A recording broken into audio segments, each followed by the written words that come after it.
મારું નામ સાયરા બાનુ છે. હું તબસુમ મળાવું છું. ઈદે મિલાદને દિવસ મારી તબિયત ખૂબ જ ગંભીર હાલત થઈ ગઈ હતી. બચે એમ શક્યતા નથી અને આજે ખૂબ સારી તબિયત થઈ ગઈ છે ને હું ઘરે જઈ શકું છું. સમન્વયના દવાખાના સ્ટાફ સિસ્ટરો ડૉક્ટર બધા બહુ સારા છે.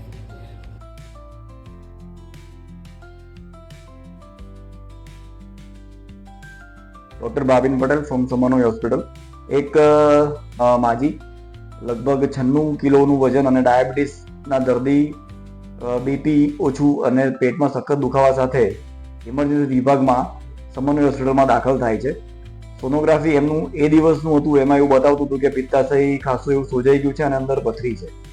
જે વસ્તુની સોનોગ્રાફી એમની 6 મહિના પહેલાં પણ થઈ હતી. પણ જેમ આપણે જાણીએ છીએ કે દરેક પથરીનું ઓપરેશન ના હોય એ રીતે એમને પણ એને લાઇટલી લીધું. તો હવે એ ઇલેક્ટિવ સર્જરી તો એમની છૂટી ગઈ હતી. પણ હવે અત્યારે જે પેશન્ટ રાત્રે દાખલ થયું તો એ સેપ્ટિક શોકમાં વિથ ગોલબ્લેડર ગેંગ્રીન નામની બીમારી સાથે એડમિટ થયા. સારી આઈસીયુ કેરના લીધે વિથ હાઈ રિસ્ક કન્સેન્ટ અમે બીજે દિવસે વહેલી સવારે એમનું લેપ્રોસ્કોપિક સર્જરી કરી.